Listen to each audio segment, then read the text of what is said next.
Yo, party people in the place to be. What's good? Is your man Uncle Freezy. Welcome to Old School Knicks. Old School Knicks is a place where Cats Knicks fans get together and talk about things that happened in the past.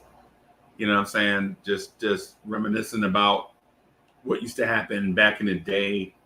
You know what I'm saying? It's like a history lesson. You know, it's like reminiscing / history lesson / whatever, you know. Anthony D is on the way. I spoke to him earlier. You know what I'm saying? So you know, Anthony D is on the way. He'll be in here for in a little while to chop it up with us. IQJ, what's good? What's good? Want to start today by talking about Knicks players that go underappreciated. Old school Knicks players that go under the radar. We loved them while they were here, but they may be forgotten by history. Jet Life for Life was good. Fish, what's good? Hey, Fish, I want to talk to you after this, if that's okay. So I want to talk about old school Knicks that we've forgotten about. Wayne Peterson, what's good? So Anthony D just hit me and said he on the way. He'll be here in about 2 or 3 minutes. So Anthony D will be on the way. I think this topic is right up his alley. And in case y'all wondering what I'm doing, I'm always fidgeting with stuff. I'm always doing something, right? That's the critique. People are like, hey, Uncle Freezy, why you never look at the screen? I'm always doing stuff. I'm sorry. You know what I'm saying? I'm trying to stay as productive as I can for the channel. And sometimes it's just, but anyway. So I want to talk about some Knicks that we may have forgotten about, right? Put in the chat. Tell me this: what Knicks player do you guys like that you feel like may be a forgotten about Knick, right? A Knick that deserves more credit, a Knicks player that deserves to be talked about, a Knicks player that deserves to have a better legacy. Jermaine Royster's in the building. What's good? Y'all tell me about a Knicks player y'all feel like deserves to be talked about more, right? And I know y'all have some, because we all have like that player that might have been a fan favorite during a certain stitch of time. A fan favorite during a certain stitch of time, right? But as time passes, we forget about that player. Eric Suriel, what's good? What's good?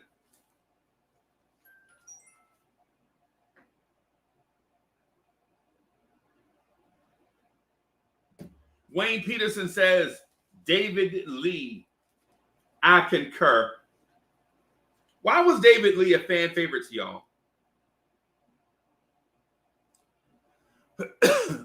I think I saw Jermaine Royster say somebody also. Yeah, he said Jermaine Royster said. Jay says Wilson Chandler. Wilson Chandler is another Knick that's probably a fan favorite while he was here, and probably deserves better when it comes to their Knicks legacy. We need to name some others. Those are two really good ones. Jet Life for Life said Bill Walker. I remember Bill Walker, bro. You know what I mean? Yes, I remember Bill Walker. There he is. What's good, boss? How you doing today? We're doing pretty good, Uncle Freezy. How you doing? Hey, man, I'm all right. Let me say peace to the chat. All of the Knick fans out there, let's get it. Get some of that old school flavor. Let's get it. So I introduced the topic, right?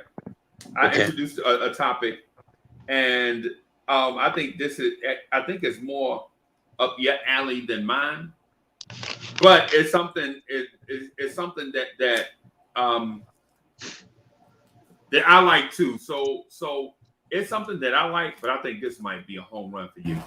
What I introduced to the chat was name your favorite Knicks player that may have been forgotten about history by Knicks historians, by Knicks fans, but probably deserve to have their legacy talked about more. Right? And so immediately you already know where this is going for me.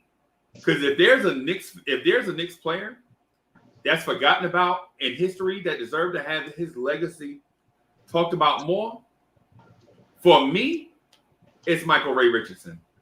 Period.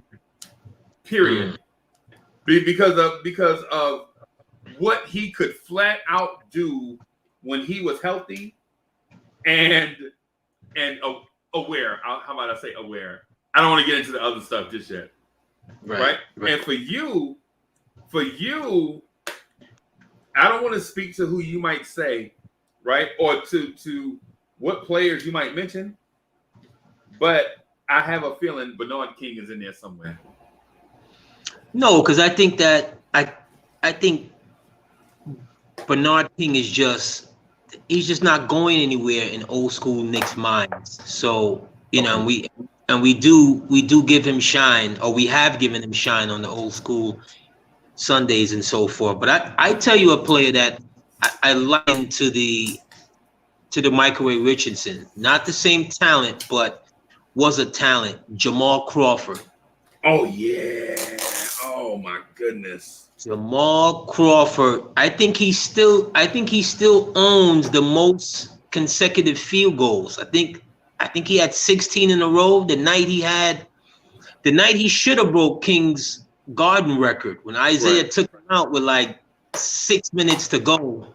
Yeah. And he had already had like 16 straight. I can't remember the team he played against when he had it that night, but I think he ended up scoring 52. Jamal was just one of those players that he didn't have. He wasn't here when the Carmelo transition and when things started getting a little better, as far as for us and the team and, get into the playoffs and so forth. But Jamal just had undeniable talent. And I'm glad that as his career went on, he was able to be a part of some playoff teams and show what he had. But Jamal was just, that jump shot was absolutely just a blockbuster. And when he had it cooking, when he hit a couple of them and you tried to get up on him, he still has one of the best signature moves that this game has ever seen. Ever. When he does that, it's not God sham God, but it's, he dips it to the left. The defender kind of goes left and he dips it back and he does like a hop skip maneuver and it's, and he lays it up with the left hand, so Jamal Crawford would be that guy. Right. For me, it's just one of, the many Isaiah moves that, you just getting too many pieces, that just didn't mesh well, but tremendously talented player. Jamal Crawford. Jamal Crawford. If we had been patient with some of those, because Eddie Curry wasn't a bad player, right? Jamal Crawford wasn't a bad player. Oh my God. Right? Eddie Curry had heart issues and things going on where he couldn't do cardio, couldn't work out like other NBA players. And in hindsight, the talent was undeniable. The circumstances were flawed. You know what I mean? It was like we we bought a sports car that was in prime condition except for the engine. And Eddie gets a lot of flack, and I've given him my share of flack over the years. But I'm gonna say this for Eddie, and I don't know if it's good or if it's bad. Eddie just kind of came along when the game was changing. Yeah. When that tree stump of a big guy was just no longer needed anymore down in the lane. And what Eddie did well, the game was moving away from. Eddie was not a good rebounder. No. Eddie was not a good shot blocker. No. Not a good defender out of space. Not a good out of space. He could defend his man. And I'm not saying he was great. I'm saying he was about average, above average when he was defending a man and they were body to body. But if he had to move his feet. No, and I don't want to say he couldn't do it, but he wouldn't do it and wasn't taught it.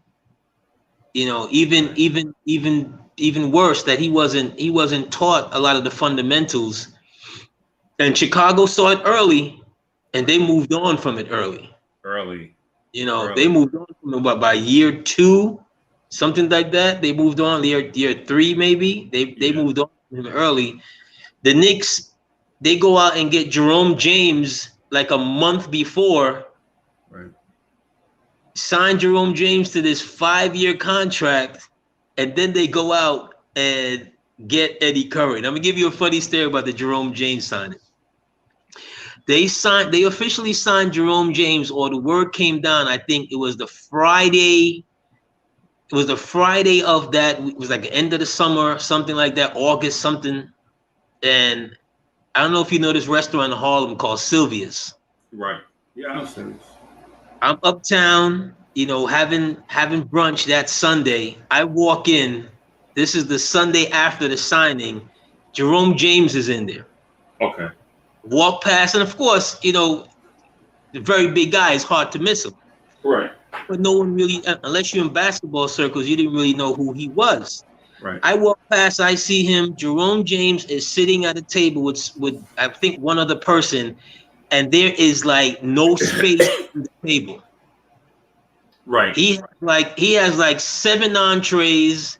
7 entrees comes with like 3 sides per entree. Right. And Jerome James, and where they sat, me and who I was sitting with, we were like in direct line shot of Jerome James, and all I kept saying is, "Look at this fat bastard about to eat himself out of shape.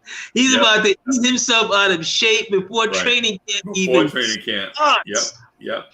And it never picked up from there for him. Yeah.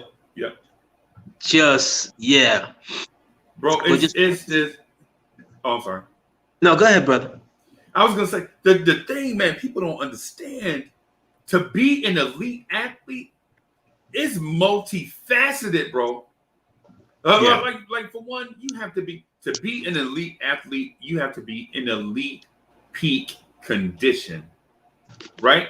The second thing is you have to be 90% healthy all the time.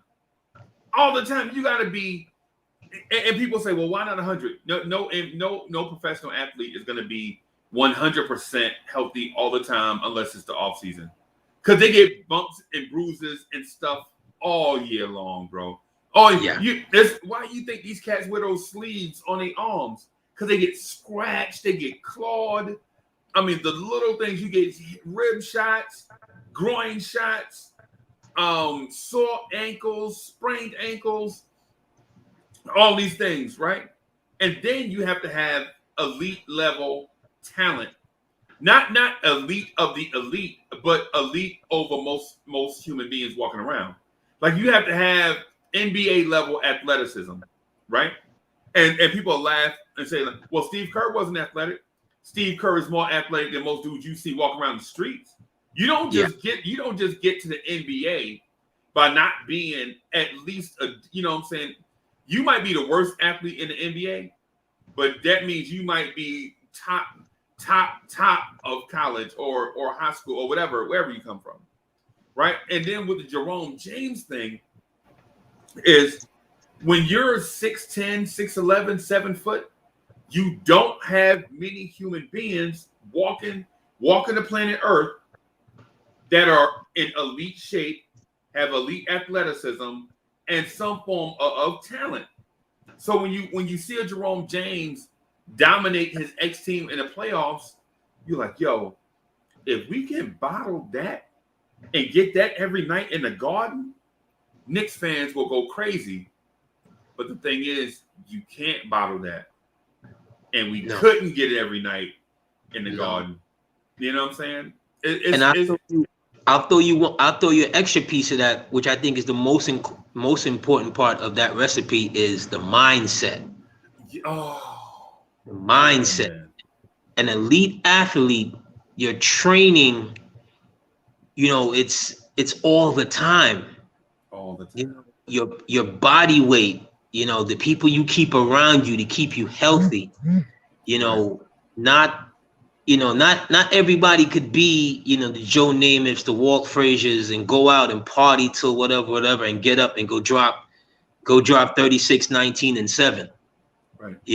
Most players, you need rest. You need that. And that was in Game 7 too, by the way.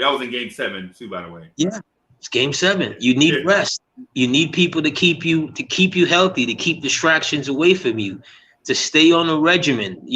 I heard that LeBron spends at least $1 million a year on his body to keep him at peak performance. Yeah, his professional chefs, food, travel on the road. Yeah.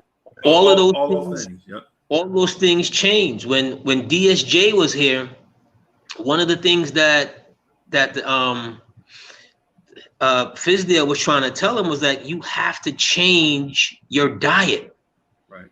Going to Mojo's Chicken and Waffles and having, the 20-piece, chicken with mac salad and whatever. Right. That's not a diet of champions. Right. And as a big guy, you need more fuel. Right. Because you burning more energy. And if you don't have the right type of fuel to let off the right type of carbon, you're doomed for failure. And Jerome, like I said, I'm watching him from an eye shot, and he's got like 7 entrees. Yep. And 7 entrees comes with 3 sides. Yeah. So he's got in essence, 21 things to eat. And we're not even talking about what he had to drink. Right. Or and he was gonna smash all that too. And he was gonna smash all it all. Yeah. He smashed it all. Yeah, man. Absolutely. Just it takes, that Kobe mentality, that LeBron mentality, I'm just not gonna just rest on my natural great talents, but I'm gonna keep working to be even greater. I'm gonna push my body. I'm gonna hire these, whoever these best trainers are, and get these personal chefs, and I'm gonna live this clean life, and I'm gonna maximize as much as I can out of the athletic gifts that I have. This is one of the things that we talked about the other day with Mitch, and I wasn't saying that Mitch would do it, but when you get the bag, and for Jerome James at that time, he had a good playoff series. He was playing with Seattle, playing with Jesus Shuttlesworth and them, and he had a good couple of games against Tim Duncan. Yeah. And somewhere Isaiah saw it and thought he was going to be the next whatever. 5 years, $25, $30 million, whatever it was at that time. It was a very good deal. I think it was like $7 million a year. $7 million a year sounds familiar to me with Jerome James. But for that time, yeah, $7 million a year. And how many games did he play? 30? What? Maybe. Man. Maybe he played 30. He got the bag. Oh my God. And for a lot of people, you can't really understand. You think, well, I'll never change and I will never do this. Whatever. Well, let somebody drop $1 million in your account today. Right. Right. You know, everything changes. You're gonna start walking differently. You looking at your woman differently. Like you don't want to hear nothing. Right. Like, you know, calling the boss tomorrow. Guess what, honey? Guess what? You remember that scene from Coming to America with Sunshine? No, Yeah. Harlem Nights. Harlem Harlem. Nights. When he calls his wife and says, "Guess what? Tell your mother I ain't ever coming back." Right. That's right. And when people say they won't change, but I tell you what, your address gonna change. You know what I'm saying? Your bank account done changed. You know what I'm saying? The people you hang with probably gonna change. You have something. That's what money does. Money makes everything easier. Right. You know, and you don't. And it should. Yeah. That's what it's designed to do. Yeah, it makes everything easier. You walk into stores and, you know, it's not how much it is. It's like how quickly can you wrap it up, and how many I can get. Yeah. Yeah. You know, and if you got an entourage with you, they see you get one, they all want one. They all want one. Yep. Yeah. Yep. That's it.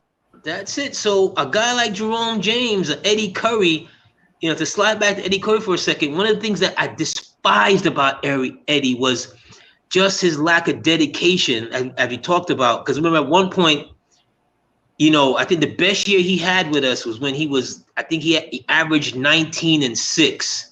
Right. And 6 rebounds for him was a lot. Yes. 19 and 6. They were even talking about possible, you know, all-star berth. I was the only Knick fan that I knew that was saying, look, slow your roll. He's not an all-star. I just watched Dwight Howard come to the Garden and grab 14 rebounds in 1 quarter, and he was on the floor for most of it. Yeah. That's not an all-star. But after he lost all the weight and won Summer League, and I happened to be in Las Vegas that year, and I was trying to get to a Summer League game, never made it, but just watching, you know, after I rolled to the poker tables, because, you know, for those of you who don't know, I'll take your money. I'll take it. So I come back and I'm watching, you know, out there in that ridiculous sun. I'm sitting back, you know, watching, and he was supposed to be showcasing, you know, his new body, what he'd been working on, whatever. And what does Eddie Curry do? He forgets his sneakers. And it wasn't like somebody in the gym had a size 17E that you could just go and pull out a size 17E. Or that was the word, that he had forgotten his sneakers. Right. And I was like, that sums up his Knick career right there with us. Right. That's it.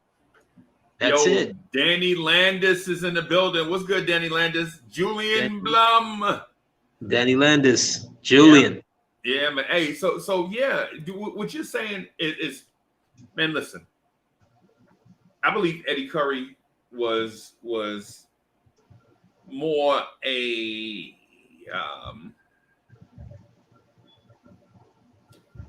I want to say this, but I don't want to make him sound like a victim. I think he was more of a. He was just in Chicago. He was in a bad circumstance. Chicago had just think about this. Think about this for a second. His first season was 2001, 2002. Right. Right. The Bulls has just dismantled the greatest dynasty of all time. Right. And the players that they traded away wind up, they sent out players for draft picks, right? So the draft picks that come in, they use those draft picks on guys like Elton Brand, who was a good #1 pick, and then Elton Brand begots Curry and begots Tyson Chandler. Right. And in hindsight, should the Bulls have selected 2 bigs in 1 draft? You would think no, because I think what happened was the Bulls drafted what's the kid name? Tyson Chandler. I mean, they drafted Lamar. Was it Lamar Odom? No, they drafted from out of LSU. He was Tyrus Thomas. Right, Tyrus. The bouncy power forward, yeah. Right, they drafted him number 2. The shame out of that is all of those guys, they got rid of them within a couple of years span. Yep. They kept reshuffling the deck because they got Brand. Brand is rookie of the year, is showing all types of promise, whatever. Somehow, some way, he falls out of light with management. Management sees Eddie Curry, sees Tyson Chandler, and they make the move. Yeah. Somehow, some way, management falls out of light with Eddie Curry, Tyson Chandler, they make the move. But the worst part about that is I was always a Tyson Chandler fan, and we talked about him a little bit last week. Yeah. When the Knicks go to Chicago or Chicago goes to the Knicks, they're peddling Eddie Curry, knowing that they're also peddling Tyson Chandler. Yes. He opts to take Eddie Curry over Tyson Chandler. I know. Because they trade Tyson Chandler like 2 weeks later. Right. It's one of those moves where you look at, the Isaiah's tenure, and you're like, every time you go in to make a deal, perfect case in point. He goes to Phoenix first year. He takes Brandy's boyfriend instead of taking Johnson. Johnson gets traded to Atlanta 2 weeks later. You see what I'm saying? It's like every time he made a move to opt for a player, and there were multiple players that were going to be traded, he picks the wrong one to get. Right. Johnson has what? Borderline Hall of Fame career?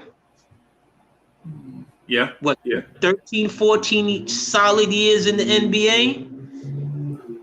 You go get your Chicago brethren who, okay, if he was training to be Mr. Olympia, he'd be fine. Right. But he was not a good ball player. Right. Right. Overall, he's not a good ball player. So say his name one more time. Who's that? You said? What I always call him Mr. Olympia. His name skips me. He was dating Brandy at one point. You talking about Marcus Fizer? No, not Fizer. He was a guard/forward. Phoenix just signed him to like a new 6-year, $40-something million deal. His name, somebody in Knicks chat, please give me his name again. You ain't talking about Bars Diaw, right? No, he has his own podcast right now. He was from Chicago. I think he went to DePaul. Oh, Quentin Richardson. Quentin Richardson. Yes. Richardson, that's him. Yes. You got players that are ready to be on the move in Phoenix. You had Johnson there, Quentin Richardson.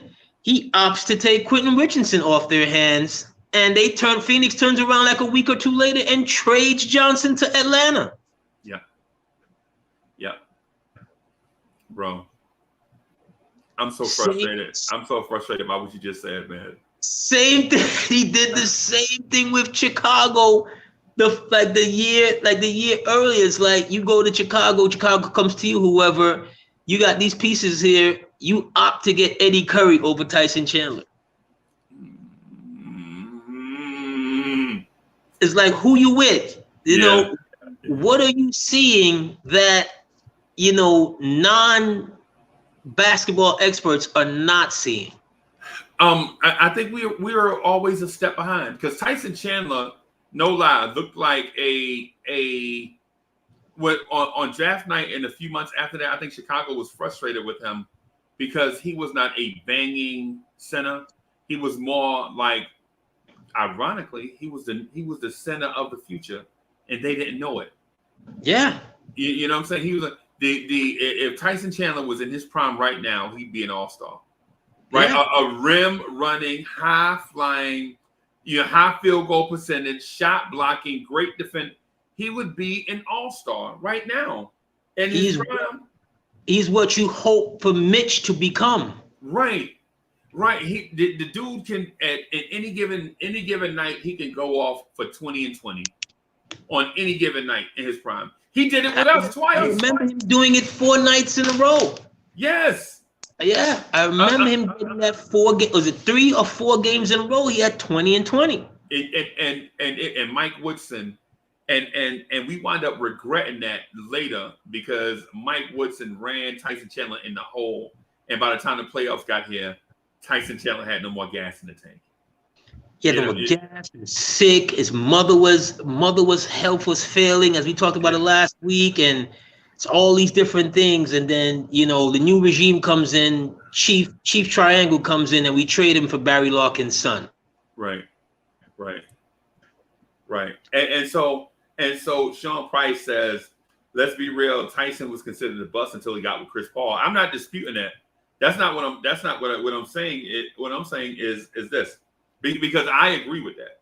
And because when I was getting at, my point was Eddie Curry went to a bad situation. Tyson Chandler went the entire Chicago situation was a bad one because what I was alluding to, they traded away all their veterans to get draft picks, but they didn't as an organization, they didn't transition well from a former championship dynasty to a rebuild. They said, let's get rid of these bad contracts and rebuild. They didn't bring in like the development staff and all of that to help these young kids and all that. They still wanted to win a bunch of games, but in development, it's not like that. You got to let these cats take their bumps and bruises and develop. You know what I'm saying? So we got Eddie Curry after his 4th year in Chicago, and he showed great promise, but a lot of inconsistency in Chicago. Would you agree to that? A lot of inconsistencies in Chicago, and the same kind of young team that was in Chicago, they had in New York. Right. You didn't really have, outside of Marbury, Kurt Thomas for a little bit, Tim Thomas for a little bit. You didn't have stable veterans that could help him, give him the work ethic like a Taj Gibson is doing today. Right. Showing these guys like what it takes to be a professional. Right. You see, not just in basketball life, but in real life, young people, as they're developing, without someone, a mentor, big brother, father, whoever, that shows you how to mature, how to get ready, how to tie your tie, how important that first suit is, how important is this just to have a suit, right? How important it is to have, proper etiquette when you're outside of your family and friends, and how to conduct yourself as a man. That's a process. Yep. Young people, I remember Doc Gooden's Sheffield, right? Yeah. Who's Doc Gooden's cousin. One of the things that Gary Sheffield will do as he became a professional, because remember, Sheffield, from San Diego, the different teams that he was on, he said all of the young guys that came in and to pinpoint all of the young African-American players that came up to the big leagues, he would take them out and buy them a suit of clothes. Yeah. Take them to dinner. Yeah. Sit down and talk with them, about finances and getting the right agent and so forth and so forth. And, just kind of give them that beginning stepping stone to help them start their professional career. Without that, you're doomed, especially when you walk into the league as an 18-year-old. Look at the young man that's drafted by Michael Jordan and so forth, that has made like a lot of podcast fever over the last several months. When they drafted Kwame Brown, 17, 18 years old, fresh out of South Carolina, young man child, there was no maturation process. Right. There was no these people to show you how to play and so forth. And then you get ridiculed because you don't know what to do. Right. No one really showed you how to handle yourself on the road. Right. when to go home, when to go get some rest, to hire the right people behind you, what to spend money on. All of these guys, you know, the first time you get some money, you run to Jacob the jeweler and you drop $500,000. You drop a chunk of your signing bonus on some jewelry that you probably gonna have to melt it down a couple years later to make use of it. Right. And it's no longer gonna be worth what you paid for it initially. Those things are important because if without that beginning, you're doomed to keep making the same mistakes over and over again, and that money will be gone very soon. Before you know it, that money is gone. You know what I mean? ESPN did a 2-part series called Broke. Yep. And from different walks of life, all these athletes from different sports, NBA, basketball, football, hockey, black, white, it didn't matter. Yep. 40% of professional athletes after they retire within 4 years are divorced. Yep. 40%. That's 4 out of 10 people, 4 out of 10 athletes, 4 years after they retire are divorced. Yeah. When you divorce someone, they don't leave with what they came into this with. Right. You see what I'm saying? If you don't have someone to teach you, to tell you, don't go to Los Angeles, don't go to California where the divorce laws are totally different. Okay. Right. Where you have to give somebody half of what they did not. Off the rip. Just by being married, you got to give up half. Just because you took a shopping trip out there and y'all had a great weekend and someone said, let's get a home in California. How about we go back to Atlanta? Yeah. How about we do that? But they don't know. I saw one of these offensive linemen on that same, God, his name is skipping me. He said he took him and his lady friend, they wasn't even married, his fiance or whatever. He took her whole family on vacation.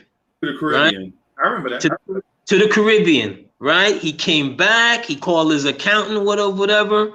There was like $800,000 missing out of his account. Yep. He goes to the bank, he's like, yo, what happened?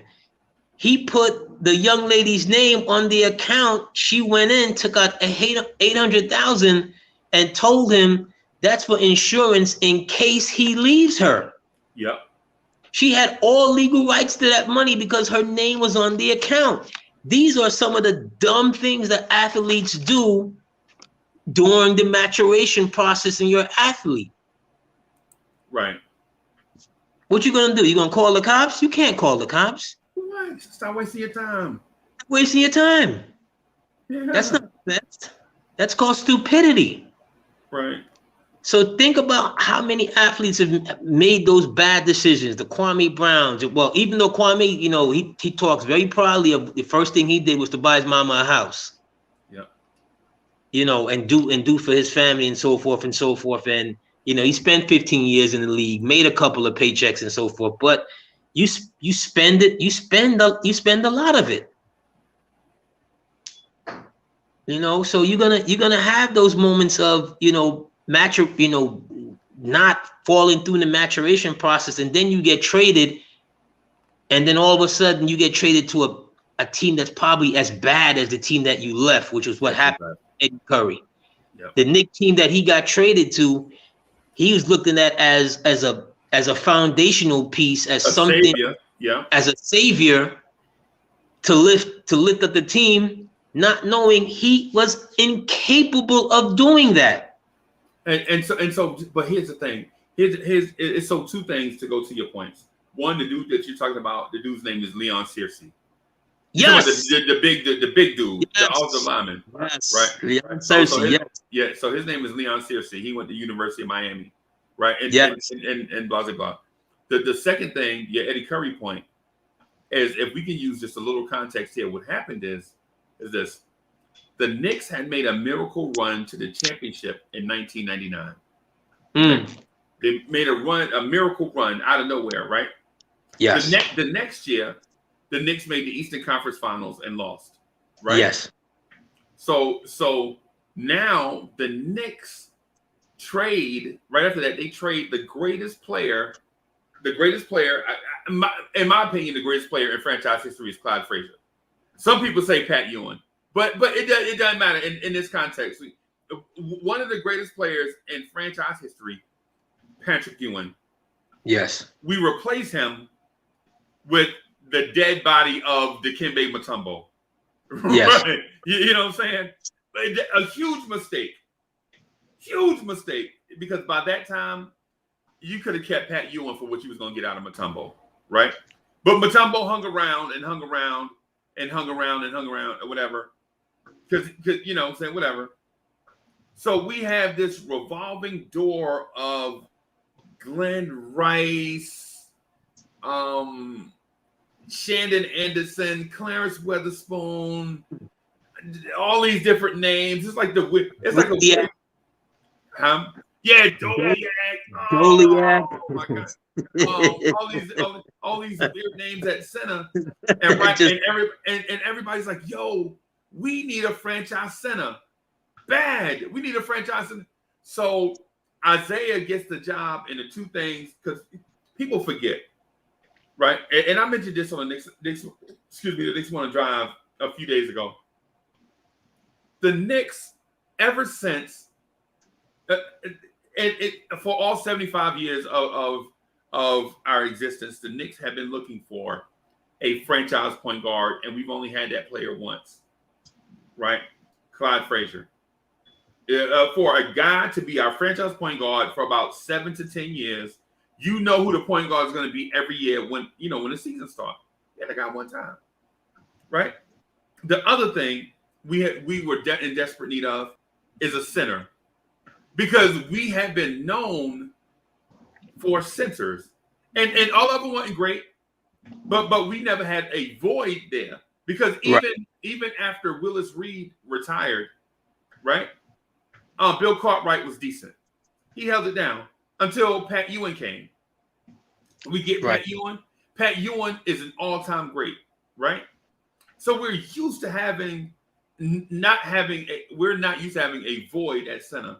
Like the Knicks not having a center is like the Yankees not having a shortstop, right? Right. I'm sorry, not shortstop, but like the Yankees not having a center fielder, right? Yeah, same thing. Great center fielder, great shortstops. That's in the pipeline. Absolutely. Right. And so the Knicks went like 3 seasons without a center, and so everybody's like, "Oh my, this is the worst." We legit were like, I would rather have a great center than make the playoffs almost, because we were known for that and point guards, right? We weren't known for point guards, but what I'm saying is our thirst and our need for both were paramount, right? So the whole thing is Eddie Curry's on the trading block, right? What are the Bulls doing? The Bulls are going to trade their young guys, going in a different direction. And we're like, well, you know what? That Eddie Curry kid ain't really that bad. At least he'll be better than what we've been through. Michael Doliak? He can't be that bad as Doliak, right? And so we trade for, I remember talking to my homeboys about when we traded for Eddie Curry, right? And they were like, well, what are we going to do with his contract? Because I think we got him and then we had to re-sign him, right? Like we got him and then he played 1 year. We got him, and as soon as we got him, come to find out he has a heart ailment. Right. But we found out he had a heart ailment when he took the physical before he signed his contract, right? Right. Is that what it was? And we still signed him. Anyway. Yeah. And we gave up unprotected lottery picks for him. Yeah, unprotected. And to double down on the madness, a couple of years ago, I heard them ask Isaiah about it. Would he do that again? And he said yes. Yeah. So you're talking like 15 years removed from it that you have a chance to think about things that you wouldn't, that you regret doing. And to be wrong and strong, you just can't. It's like you having arguing with your wife, and like a couple of weeks later, you're still thinking that you was correct. At some point in time, you have to wave the white flag and says, you know what? It wasn't one of my best decision making. And if I could do it again, if I would do it again, I would have built the team differently. Right. Something that lets the people know that, okay, you don't want to totally admit that it was a boneheaded decision, right. But you can't sit there and see where the game went 3 or 4 years later, where the game went and what you was trying to hang on to. Right. And at the same time, think about this. And this is the reason why I say being a step behind is wrong. Right. So at the same time as these things are going on, we are watching the evolution of kids like Steve Nash and Dirk Nowitzki at the same time. Yeah. So you see Steve Nash implementing the offense running the offense that everybody runs now, right? Everybody's going to run it, man. They want more shots up, take longer shots. ISOs, get mismatches on the floor, and then you see the evolution of the stretch four and Dirk Nowitzki. Right. So you see two guys at the same time, right, revolutionizing the game, and at one point they were on the same team. Yes. But the Knicks signed two 1970s centers. What in the name of Yarborough and Peoples is going on out here, Isaiah? Exactly. And then you double down on it. Right. You double down on it. We've talked about this before as far as what's most important, the pieces or the person who collects the pieces. And every time I think about it, it's not the pieces. It's the person that collects the pieces. It's the person that has the vision. It's kind of like spring cleaning. Every year you go into your closet and you say, well, all right, I may hold on to this. I may hold on. This may come back in style, but I just ain't wearing it right now. So let me see what's the new stuff and coming along. And you have to at times adapt with what's going on. You can't sit back and think, well, the game is going to come back. Yeah, the game may come back, but you may not have a job to see it when it comes back. And how long is it going to take to get back? Yeah. Bro. It's never going to be back to where it was in the 90s. That's never happening again. No. That's just the way those games were played and what the league thought was now affecting, if not revenue, then definitely viewership. Right? And they're like, no, we can't go back. They started changing the rules. They brought in the charge line. They did everything. Remember at one point, they even brought in the 3-point line. Yeah. 1 year. They brought it in 1 year. They saw that the numbers it was just like it was a cheap 3-point line. So they brought it back out. Yeah. They're going to do whatever to keep the game in a flow of offense versus defense. Yeah. So that game is never coming back.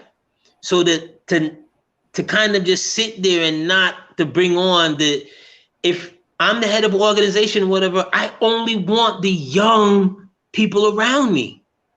I want the visionaries. I want the people that's going to think out the box and say, well, look, this Steve Nash type of basketball game here, yeah, Phoenix hasn't won a championship with it, but if you tweak it like this a little bit, if you add because remember, Dallas for several years with Dirk kept meeting frustration.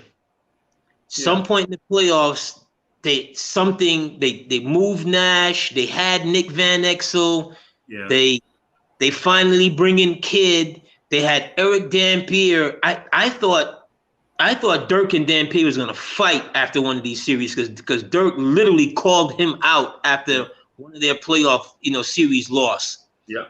Until finally they said, okay, we got to get another piece here that's going to work better with Dirk. I could do some of the things that Dirk can't do, and we're not going to depend on him to be an offensive guy. And he's always going to show up doing the things that he does well, which is rebounding, guarding the three, guarding from one side, and shot blocking and things of that nature. It took Dallas a good minute to finally get that proper cohesion, and then to add a Jason Kidd in there who was still a good ball player. And Jason Terry. And Jason Terry, and now you got Dirk. At that time, Dirk was probably the best forward in the game. Yep. So now you got him and Tim Duncan. Him and Tim Duncan won. Okay, him and Tim Duncan. All right, definitely. My bad. I totally forgot Tim. at that spot. But Dirk was right there. Dirk, Tim, KG, Rasheed Wallace. But Dirk is right at Weber. But Dirk is right in that table, and he's at the zenith of his game. And now Dallas finally put together the pieces that's needed. But Dallas didn't get so frustrated to where they traded Dirk. Right. You see, that's the one thing that Mark Cuban didn't do. He didn't get so frustrated because remember, they kept moving the pieces. Yeah. They had Finley, they moved Finley. They had Nash, they moved Nash. They had Nick Van Exel, they moved Nick Van Exel. They had Eric Dampier. They had Eric Dampier and moved him for Tyson Chandler. They had a lot of different pieces, and they kept moving around, but they held on to Dirk because you could see that Dirk was a champion, just needed the pieces, kind of like how Ewing was. Right. But they tinkered with it a lot more than the Knicks did with Ewing. They kept bringing in the different, pieces and so forth. So finally, they had the right recipe and they won a championship with it. After that, Dirk literally went like, all right, I'm done. I'm good. Right. I'm gonna tell you this because I'm gonna speak to something that you just said. I'm gonna say this. I know it's highly controversial, and people hate when I be controversial. Man, they like when I toe the company line, right? they love when I toe the company line. Uncle Freezy never say anything controversial because it hurt our feelings. I'm gonna just say this anyway. My belief is if you send Charles Oakley to the bench and start Anthony Mason, the Knicks win a championship. Based off of what you said, tinkering. Now, why would I say something that crazy? Right? Why would I say something that crazy? Right? Here's the thing. Right? And it speaks to our underrated Knicks legends that deserve more love from the Knicks fan base. I believe that Anthony Mason was a forerunner of what you see guys like Draymond Green and Julius Randle do right now. And we just spoke to Steve Nash innovating the point guard position and Dirk Nowitzki innovating the power forward position, basically creating the face-up four, right? I believe Anthony Mason starts for the Knicks. I believe all those times people sent double teams at Pat Ewing, Anthony Mason can knock down those mid-range jumpers and create shots for himself or others. I believe in the same amount of minutes, Anthony Mason can rebound at the same rate. He may not have been the same level of post defender as Charles Oakley, right? But he could definitely guard the perimeter better. The perimeter bigs, like you remember in the '94 series, a random cat named Carl Herrera came off the bench for the Houston Rockets and jade Charles Oakley's eyeballs out. I believe a more mobile Anthony Mason at least forces Rudy T to take that dude off the floor. Right? And so while I say that, I know people love Oakley. I know Knicks fan. Look, I can see people leaving the chat right now. They leaving. I look at the analytics live, right? They're like, wow, Uncle Freezy always be trying to throw Charles Oakley under the bus. Hey, man, listen. When it comes to the two topics we're talking about at the same time, the Knicks, the former Knicks players that deserve more love and deserve to be talked about more, I think Anthony Mason is one. right? Maybe not the, because there is a sect of Knicks fans that love Anthony Mason, right? I'm one of them. I love Anthony Mason, right? He is a top Knicks player of all time in my heart, right?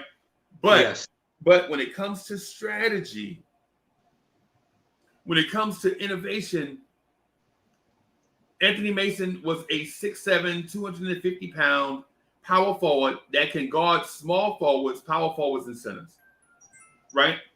But and not all centers, and not all small forwards, but for the most part, he was nimble enough at 250, 250. He about the same size as Julius Randle, like 6'7", 6'8", 250, something like, you know. Right. I think Anthony Mason innovates the Knicks offense in the 90s if he starts and helps the Knicks win championships. Especially in 95. Come on, bro. I know the Magic were ready. Right? But come on, man. The Magic was ready. That's one. But to backtrack a little bit on your point, I think the substitution, I like the substitution of bringing in Mason more, but I think you do that and you move out Charles Smith. All right? Because what he was trying to do, which eventually ends Charles Smith's career prematurely, was to always have a mismatch in the front court, because Charles was 6'10", 6'10 and a half or so. And most small forwards at that time was between 6'6" and 6'8". Right. So, and Charles Smith was 250. Was a natural. Charles Smith is kind of like how Carmelo is, which is a natural wide body, but just a chiseled wide body. Right. That was athletic, and he thought that I could have this mismatch at this position, and this guy right here will become the offensive force that he was on the West Coast. Right. But the West Coast and the East Coast, not so much now, but back then they played two different styles of basketball. Right. Charles I think Charles might have had, I know he definitely had one, but I think he had 2 50-point games in his Clippers career. The Knicks saw that and was thinking, this is the piece that we could put next to Ewing that can be that offensive force to take him to the next step. But the moment he got here, he went from 250 and they pulled him down to 225. Yep. So he lost like 25 pounds to play small forward. Yeah. Right. Yeah. Then by the time into his second year, he hurts his knee. Yeah. He never recovers that athleticism that he once had, because it's pretty hard to come back from a knee injury, let alone when you've dropped 25 pounds and they expect you to roll around 25 pounds lighter to chase around small forwards. Right. And on top of that, that was just not in his makeup. That kind of who the Knicks were in the 90s, Charles was kind of like the pretty boy coming to play with the ugly boys. Right.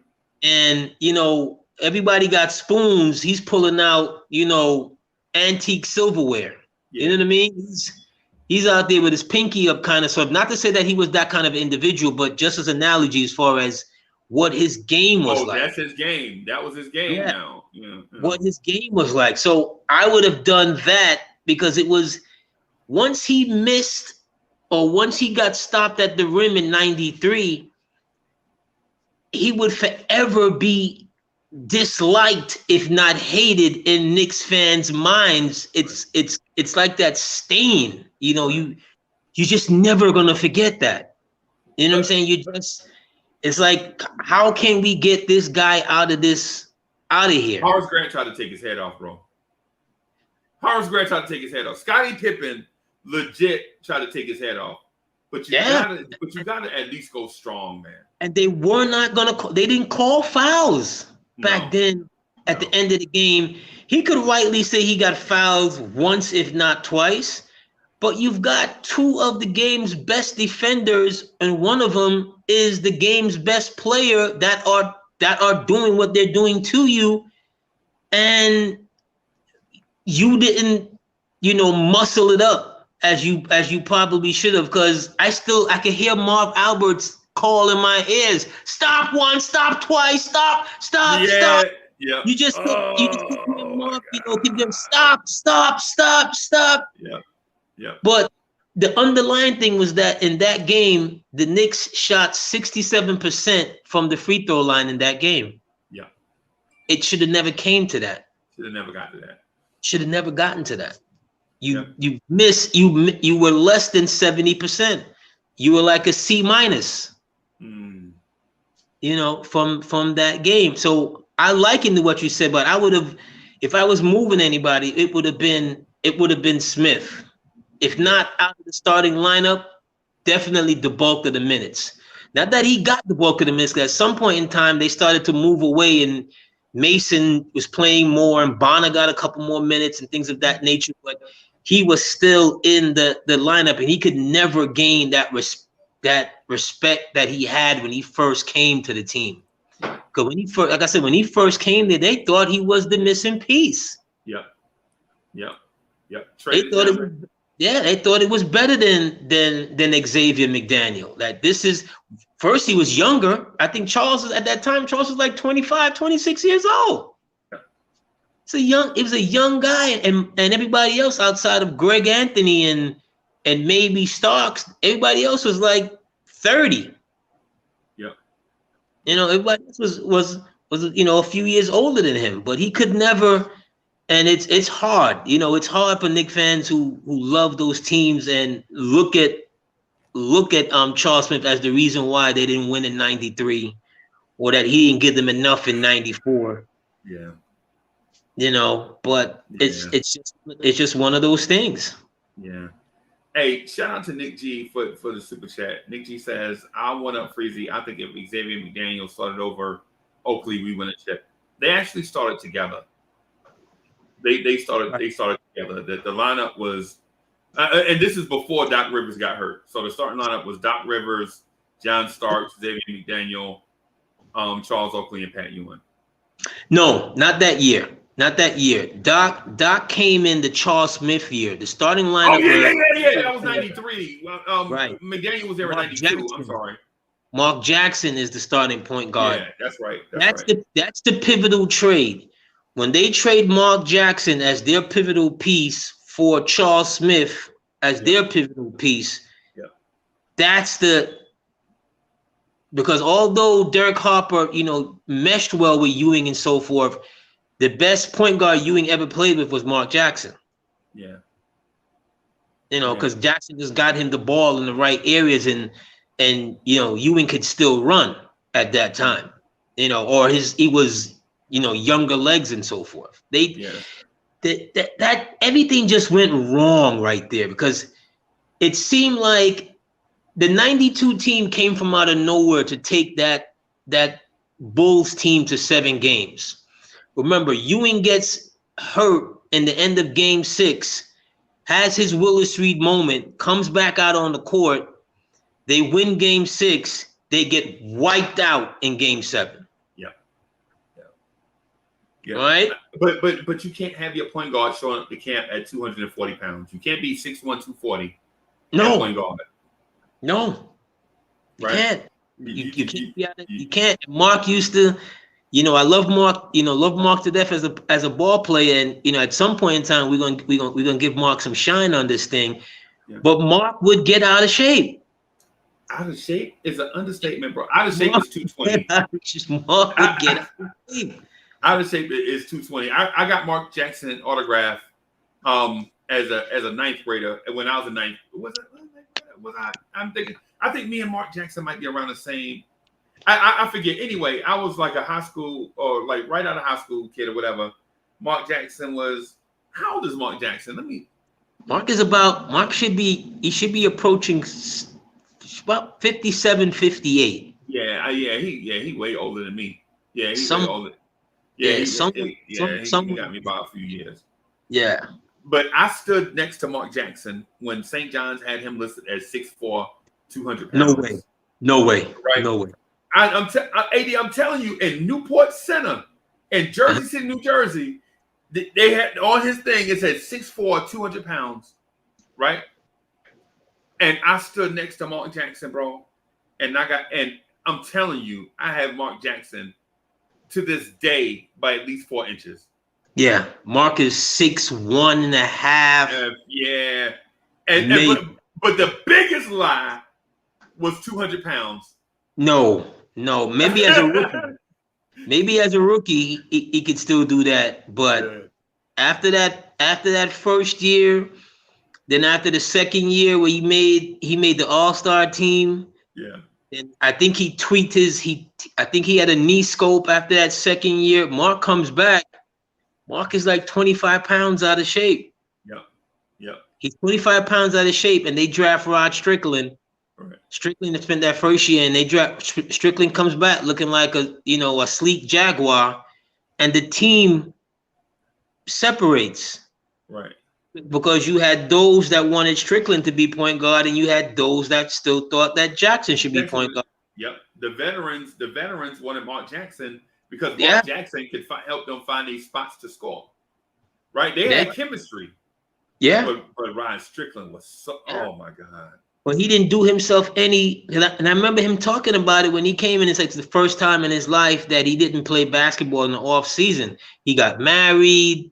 On a long vacation, and to what we were talking about earlier is like, dude, there's no days off when you're a professional athlete. Right. It's just done. One of the things why, in direct correlation, why Floyd Mayweather was always so good, because Floyd always walks around at his fight weight. Yep. You'd never seen Floyd. Even when he's walking amongst his tree of bodyguards or whatever, you could never say, well, I saw Floyd and Floyd is out of shape and Floyd is popping bottles, and that's a lie. If he's popping them, he's not drinking them. Right. You ain't never seen Floyd. Right. You ain't never seen Floyd out of shape. Never. It's like I saw Evander Holyfield right before, and I was in awe of Holyfield. This is when I was still boxing professionally, but it was like low level. I was boxing in South Carolina on the Chitlin circuit, basically. Right? You know what I'm saying? Where it's like a prize fight. You know what I'm saying? You go in like Tuesday. You like, oh yeah, they having fights at the thing. I'll sign up for it for Saturday. You know what I'm saying? This is the Chitlin circuit. You know, the winner get $500, the loser get $100. You know what I'm saying? So, and a concussion. yeah. You know what I'm saying? So, but anyway, I see Holyfield, right? And Holyfield is about, when I saw Holyfield was about 45, right? And I was like, man, they go to champ over there. Everybody calling him champ. Hey, champ. He wasn't the champ. He had been the champ, but he's still. But to his entourage, his fans, he was still champ. Yeah. So I walk over and I'm looking for this guy that they list at 6'3", you know what I'm saying, 214. And I look at Holyfield, I was like, yo, if this dude if he's 6'3", AD 6'3". You know what I'm saying? And I'm not 6'3". Bro. I'll take 6'2", but I'm definitely not 6'3". Bro, so when you see these height, like when you see these measurements, she's like, oh my God, this dude is a Goliath. I look for him. Now Mike, when they had him listed at 5'10", 5'11", I think Mike looked like 5'10", 5'11". But he was so physically intimidating to everybody. And Mike would be laughing. But he was like so physically intimidating to people, right? With me, you know what I'm saying? I go in, this is by this time, you know what I'm saying? I had a little baby, you know what I'm saying? I ain't trying to be the champion of the world. I figure if they got a tomato can in there, I'll go win $500. You know what I'm saying? I'll take that 500. You know what I'm saying? I'll put that money. Hey, I can pay my light bill with that. You know what I'm saying? So So, you know, I'm going. I mean, I see Holyfield. I'm like, yo, if Holyfield 6'3", bro, Papa Smurf 6'3". If Holyfield 6'3", Papa Smurf 6'3", bro. Right. So what I'm getting at is some of these heights that they you know list cats at heights and weights. Because I saw Mark Jackson 6'4", 200. Where? Because at that time, if he was because I'm like 6'5" and some change without shoes on. Right, without shoes on, whatever, ain't a big deal. People come in different shapes and sizes, whatever. It don't matter, you know. What I'm saying? Because I'm just a regular guy. But with athletes, though, you would at least want athletes to be at least close to what they're listed at. So Mark Jackson being listed at 6'4", and even if you think about it, even if Mark Jackson was 6'4" and he came to camp 240, that's still too big for a point guard.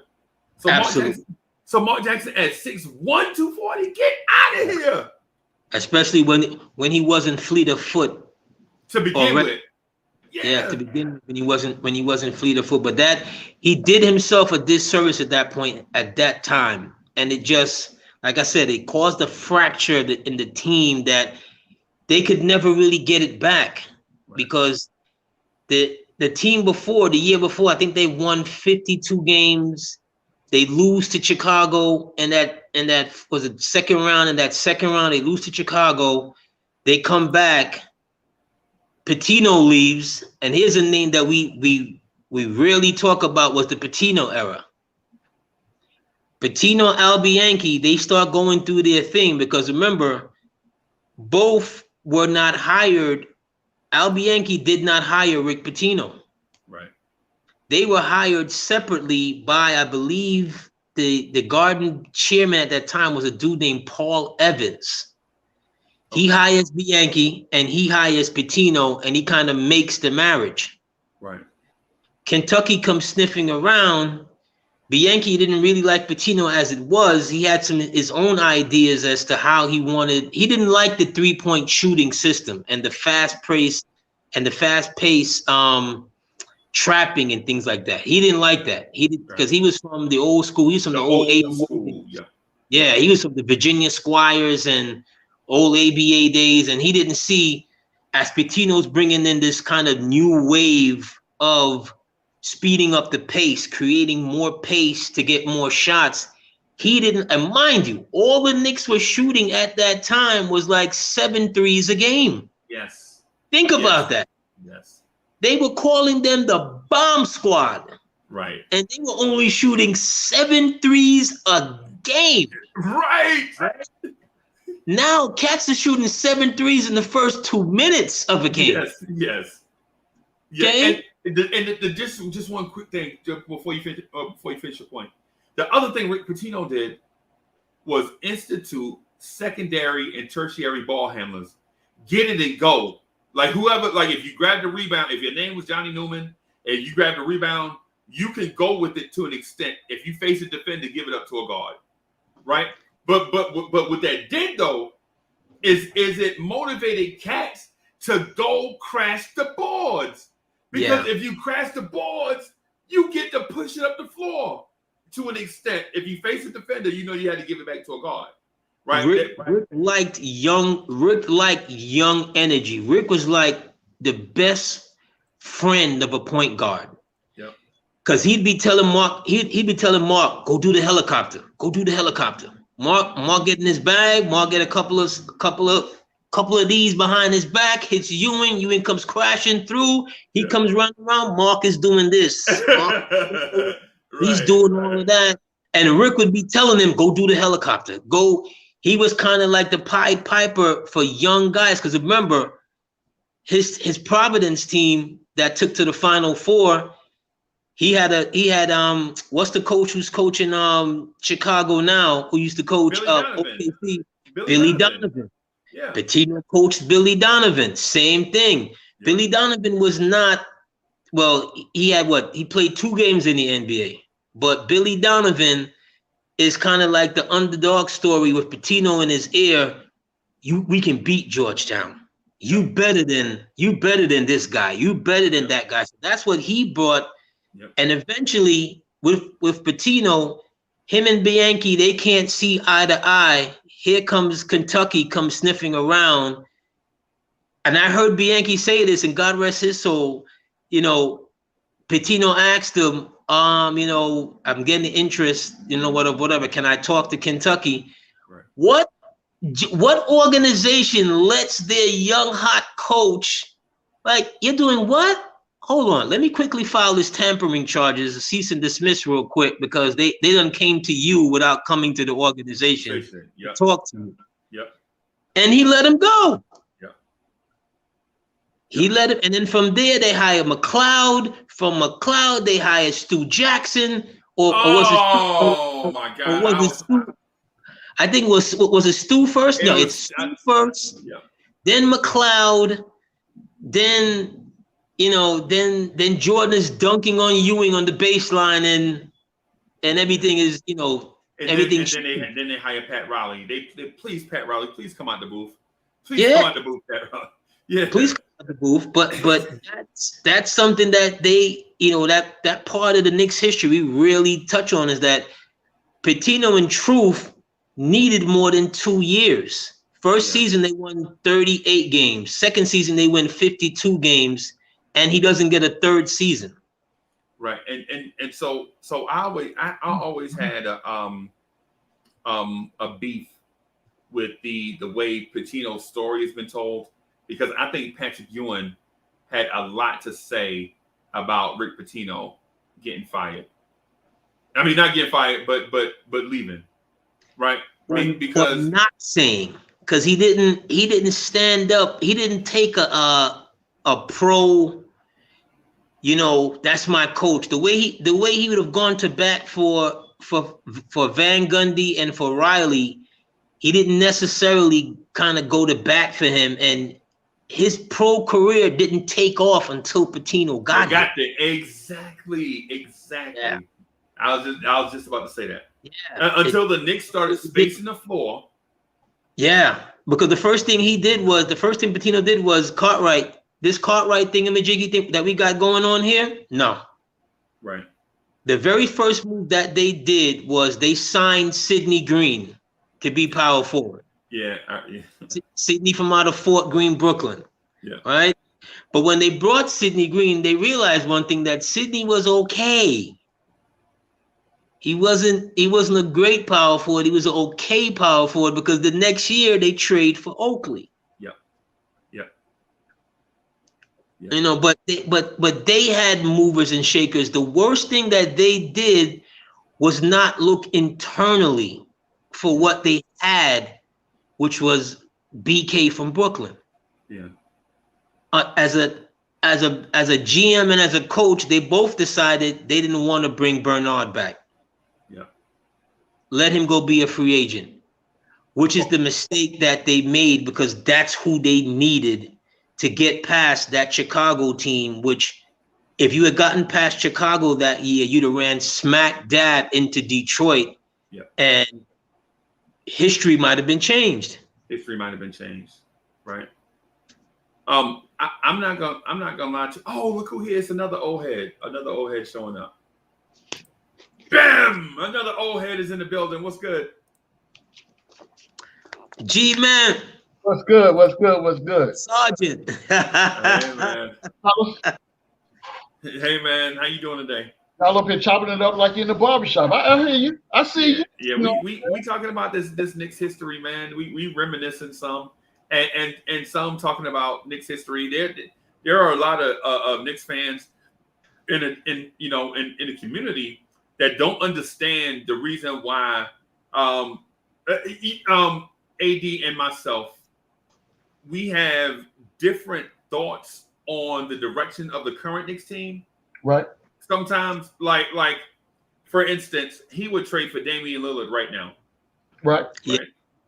I personally, I would not. Right.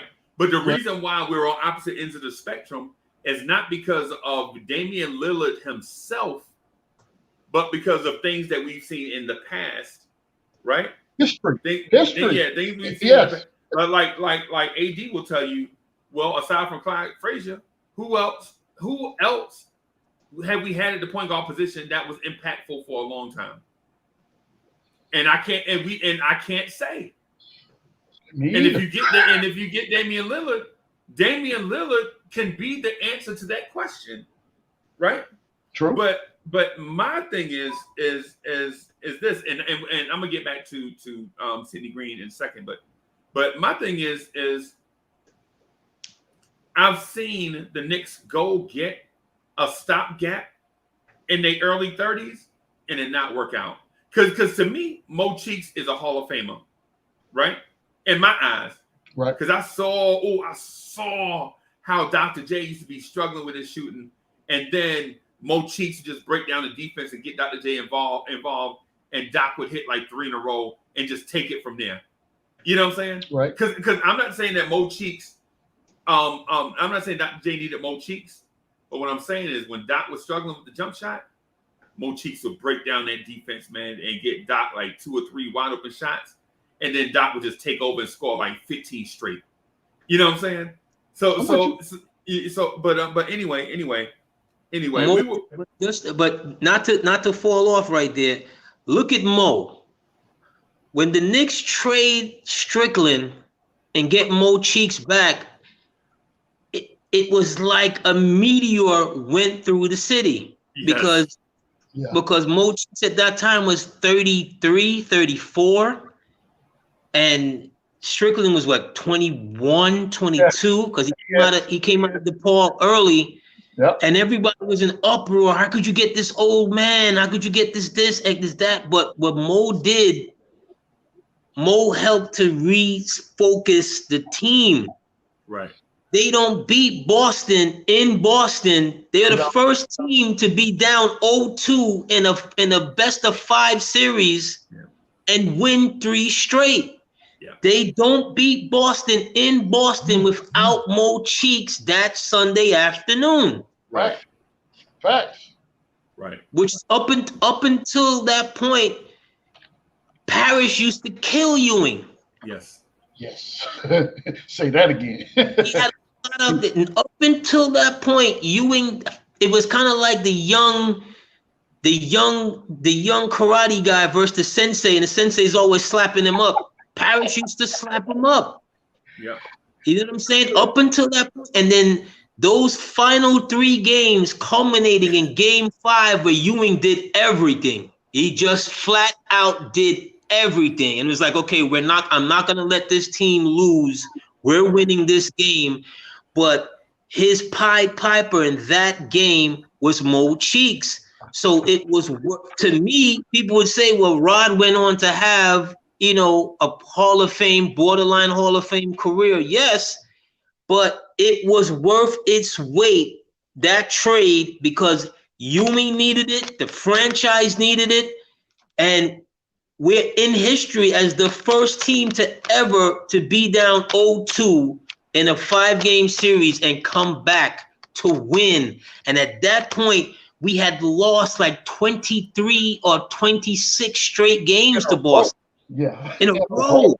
Yes. I just want to. So let me ask you guys. So this, right? Do you think game, that the current the Knicks culture as currently constructed is will be willing to I guess kind of live through that pain to get to the plateau? Because to your point, after 26, 23 games, then I need something different. I've seen this 23 times in a row. I need for you to do something extra, different. So, and this is a perfect segue into what you were talking about with picking up Dame as opposed to going the young, right?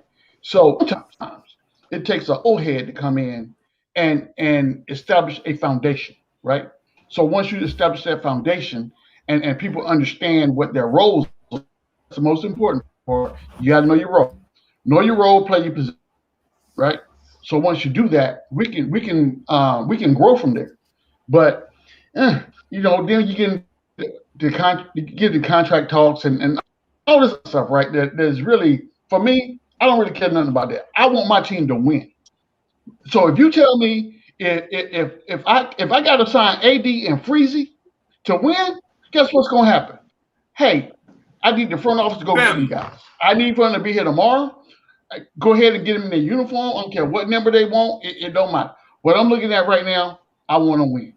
So the same time I'm bringing 5 minutes. I got a good 5 minutes in me right now.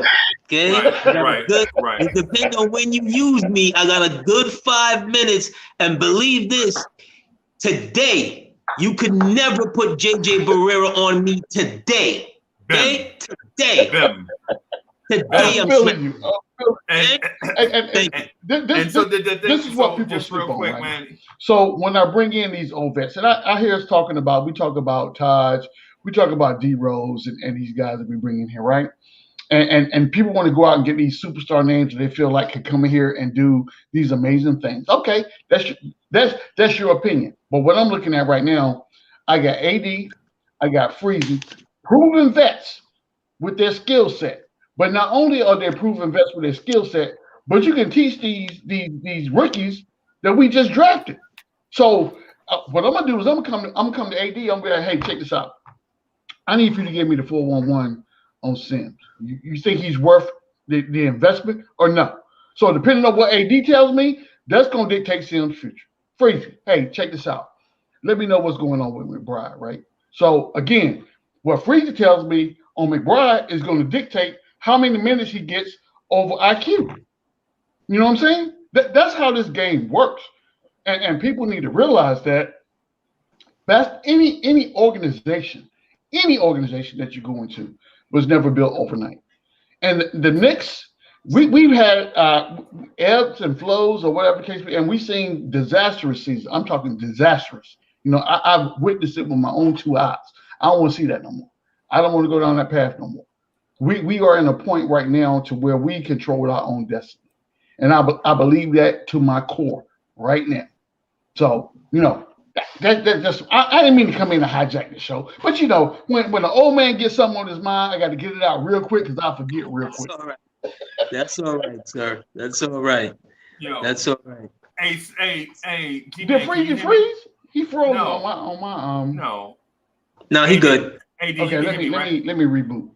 I don't know what. No, you good. Okay, so what I was gonna say, I don't see him moving at all. You moving AD, but Freeze ain't moving at all. Yeah, he's good on. You good on my end. Okay. Yeah, G-Man. Well, I'm staying pat. It's this doggone hotel Wi-Fi, man. I'm telling you right now, I can't wait to get back home in my own environment where I know my stuff works. Right. Hey, so AD, what I was saying, and that Game 5 series that you mentioned. Freezy, say something so I know you're alive, brother. Hey, hold on, G-Man, reboot because I could hear Freezy. Reboot and come back in. Okay, we'll do. Yeah, so that Game 5 that you mentioned, even the tipped away loose ball, Pat Ewing ran, hustled out to the 3-point line and saved it. Turned around, saw no defender, and instead of going to the basket and yamming, he shot a 3 and switched it. So you knew it was Knick's destiny. You know it was destiny. Yes, it was that. That's the series that sent him off.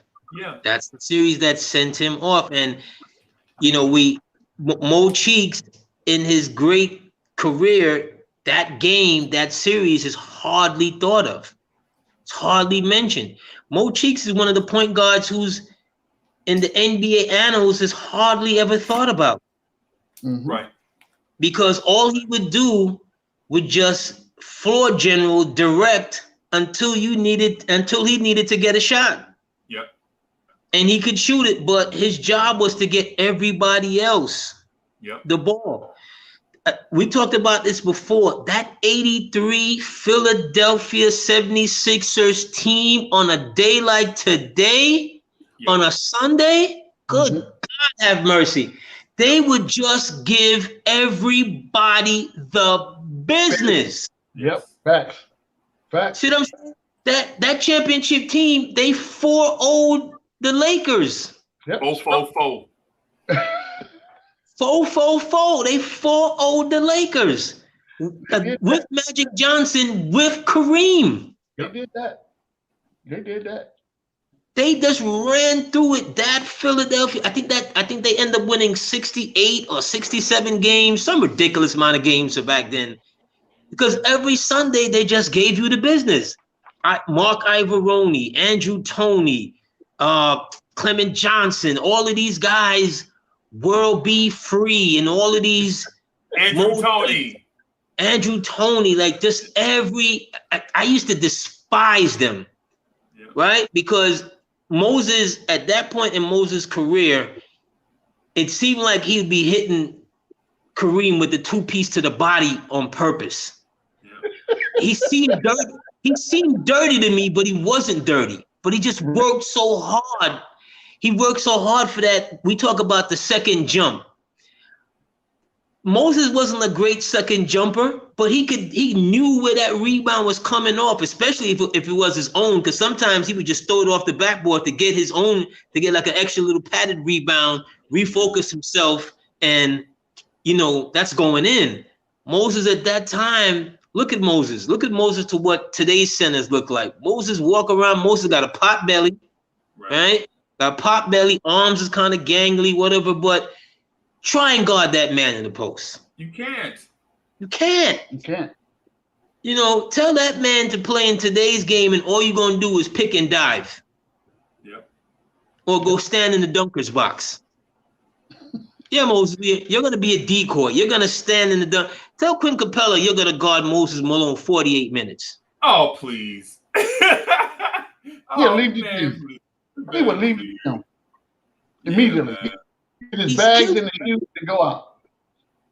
You're not going to put a 6'7" guy on him. You're not going to try and be cute and say, well, Draymond Green, you're going to guard Moses Malone. I'm saying, yeah, but you know what? Good luck.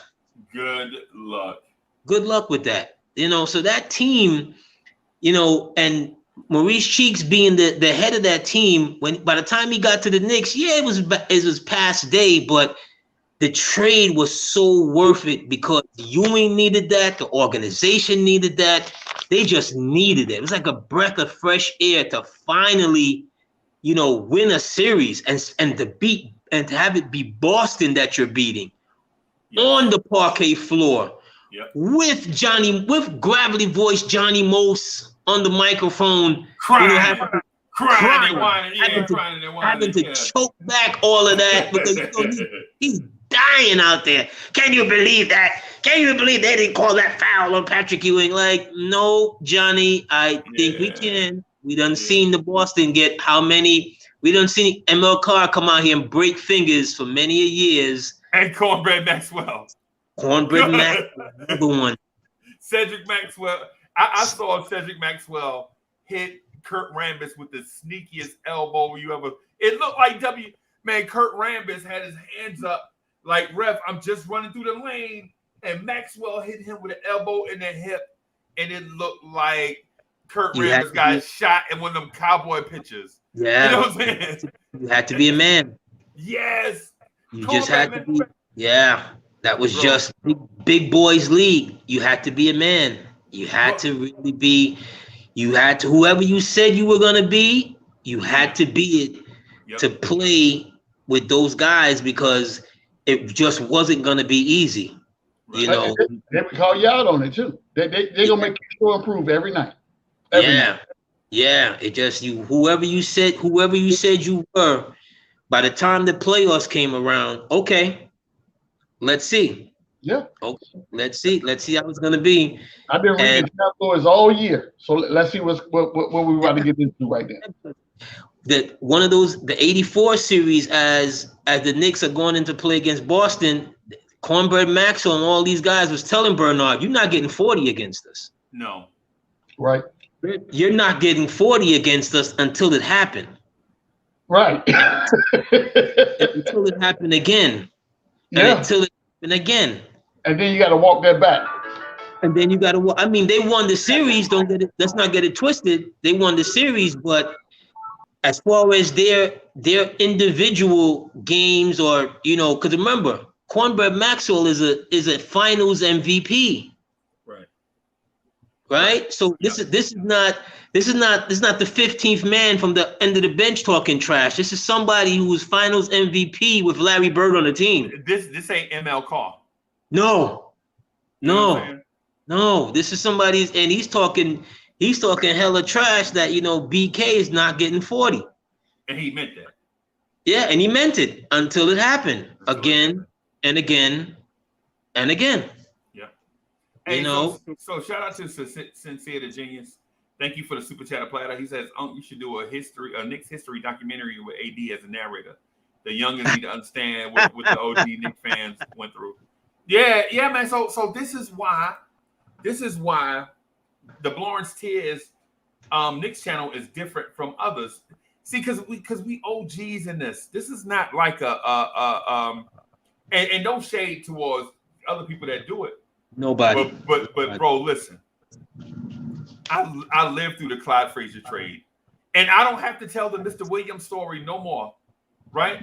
When we were out of town visiting my son, Miss Mocha was like, "Yo, your pop must be on the show telling that stupid Mr. Williams story every time we come on." And I'm like, "My story ain't Mr. Williams. That story ain't stupid. Clyde Frazier getting traded was real." And she's like, "But you don't have to tell people twice a day that Clyde Frazier got traded." You know what I'm saying? And so I was looking on eBay, right? I was like, well, look, I'm going to get me a Clyde Frazier poster to hang up back here. And so the first thing I see is a Clyde Frazier Cleveland Cavaliers card. I almost threw my phone off the balcony, bro. It's like seeing Ewing in that Seattle and that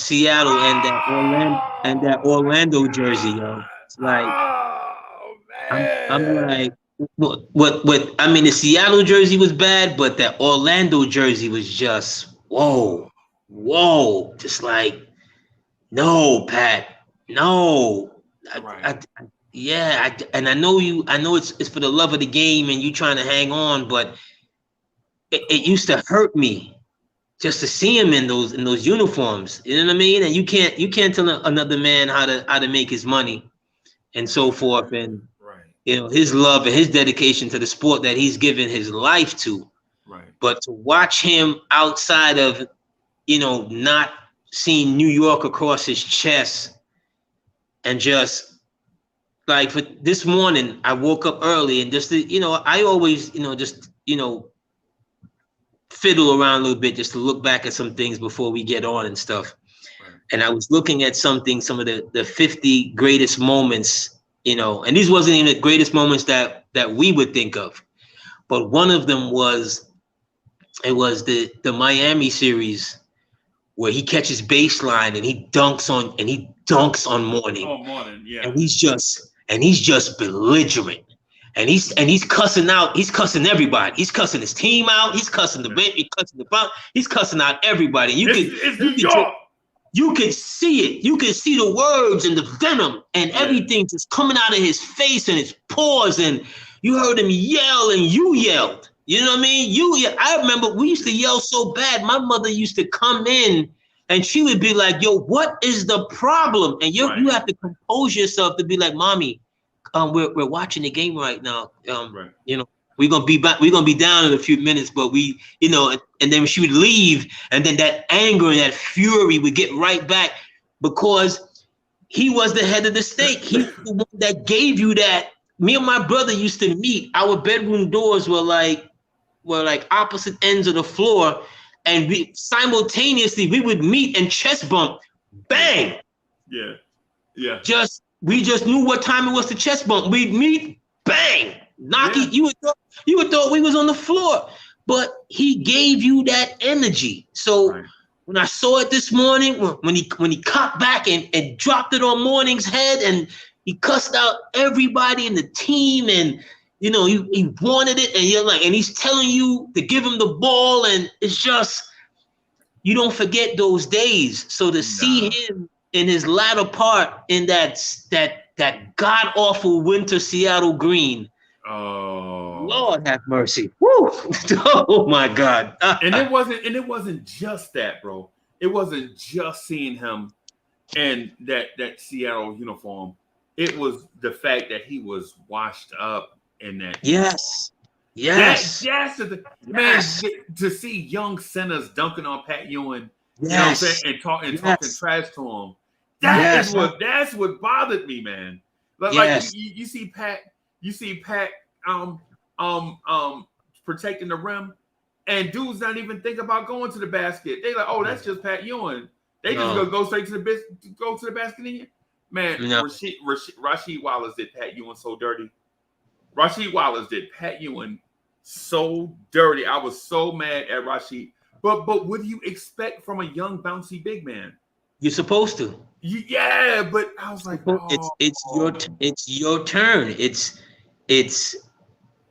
Larry Holmes doing it to Muhammad Ali that made me cry. Yeah, it's Mike Tyson doing it to Larry Holmes. It's Mike Tyson doing it to Larry Holmes in the third round. When I saw Larry Holmes come out and he started bouncing around, and I was like, okay, it's about to happen now. This is going to be the round. It's about to happen. And by the time I could get up to get a drink, you see like his left leg up in the air and his right arm, and it's over. And it's watching. Rocky Marciano knocked Joe Louis out of the ring. You know what I mean? Like, you don't knock Joe Louis out of the ring. Right. You know what I'm saying? But sure shooting, it takes something to walk away when you no longer in your prime. Very few sports athletes have ever been able to walk away in their prime. You watching Terry Norris beat the living crap out of Sugar Ray Leonard. Yeah. Right? Taking it easy on him. He beat that man so bad his lip was like this way. Yep. And Sugar Ray was still, I'm gonna go back and check back with, and he still fought again after that. Yep. You know what I'm saying? It's like, I guess I can't understand, or you can't understand, because they's at the epitome of what all of our dreams and aspirations. You wanted to be a sports athlete, and if you wanted to do it, you wanted to do it like them. You didn't want to be Brian Scalabrine. You want to be them. Yeah, you know what I mean? Jordan. Right. Yes, and to see them crash down and other people doing things to them that in their primes, that's just not happening. Like, dude, I need you to walk away. You know what I'm saying? I need you to leave it alone. Right. Put it aside. Right. Leave that alone. Let your lasting memory not be you getting beat up by Trevor Burbick in the Bahamas. Right. You see what I'm saying? Let your lasting memory not be some up and comer flying through the air dunking on you, or some regular dunk, and it made ESPN all day, all night, and it's Pat getting dunked on. You know what I'm saying? Like, no. Right. But like I said, you can't tell someone who's worked his whole life to be there, to be great, to get to the pinnacle. It's time to exit. It's time to exit the stage. Right, and so some athletes have done it. And at the time, it was unpopular. Like I'll give you the last time I heard somebody walk away in their prime was Megatron, Calvin Johnson. Yeah, walked away when he still could have played at a high level. Yeah, you think about Barry Sanders. You think about Marvelous Marvin Hagler. Marvelous Marvin Hagler. Oh, well, he was at the tail end, but he could have still got a few more checks. Yeah, he could have. Yeah, because remember, he didn't fight for a long time, and he wasn't gonna fight anymore, I believe, unless it was the Sugar Ray fight. You know what I'm saying? So he got the Sugar Ray fight because the nemesis, the two people he wanted to put his paws on, were Hearns and Duran, and he got his hands on Hearns and Duran. You know what I'm saying? And so, what is there to prove against Sugar Ray, except the payday? The biggest payday of your career. But before you fight him, you fought a dude named John the Beast Mugabe, who took a pound of flesh out of you. Yes. You remember that? Pound of flesh. Oh my God. That was just brutal. That was vicious. And when you see Hagler's eyes swollen after a fight, which is very rare. Very rare. You may cut him. And he's gonna get a couple of lumps, but when you literally see, I remember after that fight, I was like, okay, it's coming close to the end for him, because John Mugabe did not step back. He couldn't make John go back. Yeah. And everybody he fought, he made them step back. Even Duran. Yeah. John made him step back. Yeah. You know what I mean? Yeah. So to see, it's the same thing. Like I watch Larry Johnson when he could no longer be grandmama and he had to be something else. And then you're watching him slowly fade and young guys gonna dunk on you. Right. You know what I mean? This is one of the things that I never understood with some of the young guys that we've had on our team, and I'm not gonna call no names, but when you don't want to flush it, you're in the wrong league. Yeah. Yeah. As a young guy coming in and you like, well, no. You need to flush it on that old guy. You need to send him out. Right. Yep. Yep. When you don't want to flush it on him, well, why are you here? Why are you here? It's like when the adolescent lion takes the meat from the old washed up lion, and the old washed up lion don't try to fight him over it because he know the old washed up lion know at his age he got to pick his battles, and an adolescent lion might not be the battle he want to pick, but the adolescent lion is like, I'm getting all old lions out of here. It's my time. Yeah. What I'm saying? It's how things are supposed to go, but it hurts watching the old guard,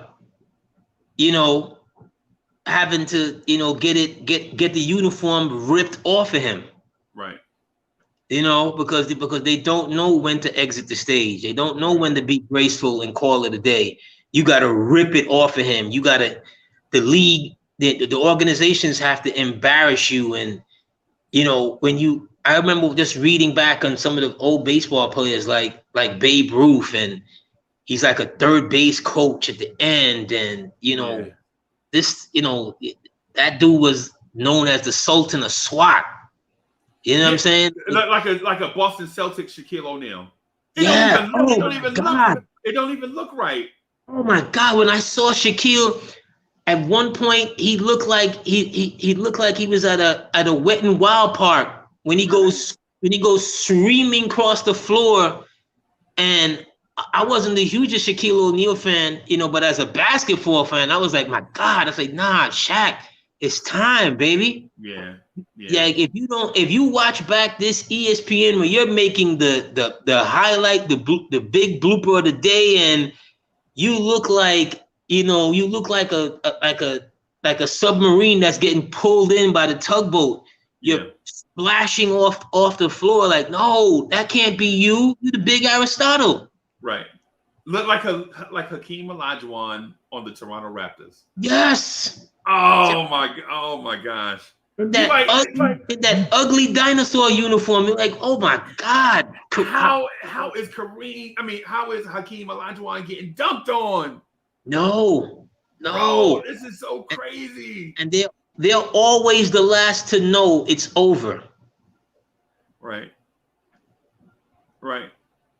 They're always the last to know. And it's frustrating. Yeah. It's frustrating because you would think a man with diminished skills could understand that it's time for the new guys. Right. And I'll give you an example, right? A baseball pitcher that a lot of people respected named Nolan Ryan was known for the Ryan Express, right? Yes. Not because he could throw 100 miles per hour, but because he could throw 100 miles per hour all game long if needed. You know what I'm saying? That's why they called it the Ryan Express. Yeah. Right? He read back and threw a fastball to King Griffey Jr. That King Griffey Jr. fouled straight back off the umpire mask. Right? He fouled it straight back like, and Ryan was like, oh, okay. I couldn't get him by him this time. You know what I'm saying? I definitely got him now. And he rears back and throws one harder with more effort. And King Griffey Jr. hit that baseball to straightaway center field about 572 feet. Right. And they were like, oh my God, his bat must be caught. I've never seen a home run hit that far. Well, what it was is the old Lion tried his best to beat the young Lion. Yeah. And the young Lion always has his day. Yeah. Bro, it's just nature. It's the nature. It's the natural law of things. And you just, as the old line, you look so bad. You know what I mean? You look so bad at it that you, as fans of him, it's kind of like when you watch that old Coke commercial with Mean Joe Green when he's walking off and he throws his towel to the kid. Have a Coke and a smile. Yeah, Super Bowl commercial. Right, to have a Coke and a smile commercial, and it's like you want for all your legends to walk off, in the sunset like Shane. You know what I mean? With the little kid crying, Shane, come back, Shane. Yeah, you remember that? you just want him to just keep going out and never turn back, not for one more game, not to see it happen to you one more time, to know that you don't have it anymore. And it's never coming back. And you're gonna force one more contract, one more fight, watching Iron Mike get absolutely destroyed by Lennox Lewis. Yep. Lord have mercy. My ex at the time, me and her went to go watch the fight, and I was talking because I'm from Brooklyn originally, so I'm talking, but I'm tired because Lennox is Jamaican descent and so forth, and she's like, "You're not gonna root for Lennox," and I'm like, "Look, I'm from Brooklyn." You know what I mean? I'm like, look, I'm from Brooklyn. Like Mike about to reset this. You know what I'm saying? Like Mike about to reset this. Mike gonna bring it home again.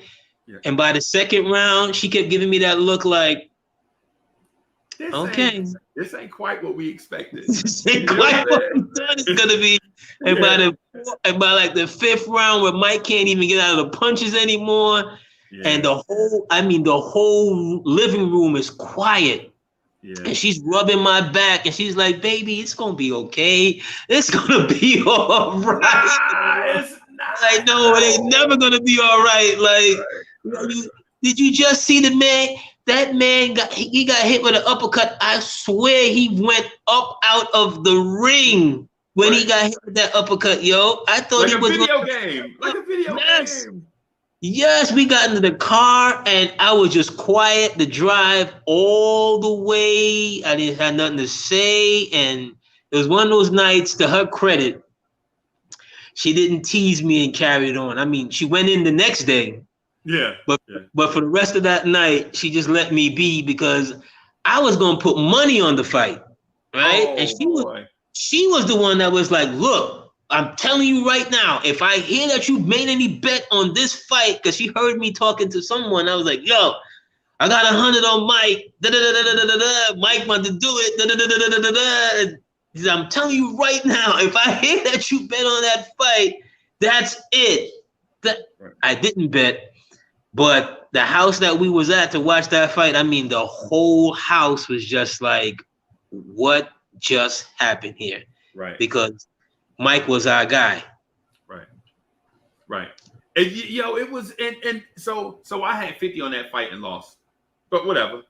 You know what I'm saying? Because I was like, but anyway, the thing is this: these legends hang on. So, but let me ask you this before I do that. Let me do a reset because we've been on for about 2 hours. AD, I'm gonna run an ad right quick. Right, okay. I'm gonna run a couple of ads and then we'll get back to this conversation. What I'm gonna ask you before we do the ads though is, what current player or players in the NBA do you see this happening to this season? I'm gonna run the ad right quick, man, and then we'll talk about that when we come back. Yo, what's good, everybody? It's your guy, City for Real. The co-host of the Knicks at Night podcast. It's your boy. I'm chilling. The Blorange Tears family is rocking. Y'all know what to do. Throw those orange and blues in the chat. Y'all know how it is. And maybe I will catch you on the next live. Let's get lit. Get that energy all the way up. Let's go New York Knicks. Holla.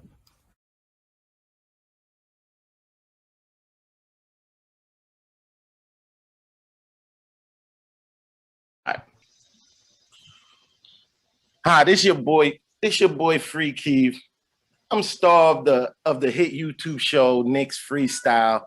Please tune in to get your latest buzz, rumors, gossip, and opinions about our beloved Knicks. There'll be lots of laughs and surprises, trust me. Be sure to subscribe to the channel, smash that like button, turn on your notification bells, share on social media, and spread the word. Until then, I'm gonna catch you in the streets. Bam.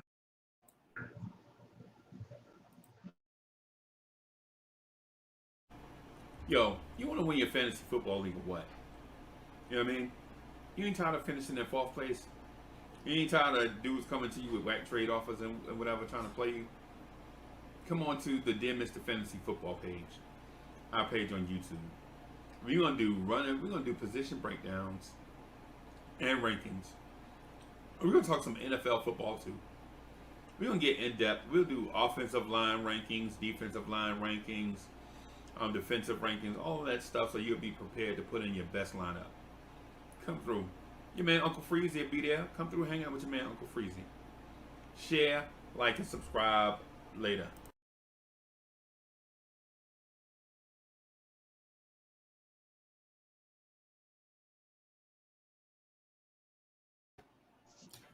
Yeah, man. Yeah, Yes, man. sir. So what current Salute to all the other shows, you know, Free Keith, you know, the pod couple, Knicks Freestyle, you know, everyone else, you know, City, everyone else that's doing a great show, Cully at night, Haduka Sharon at night.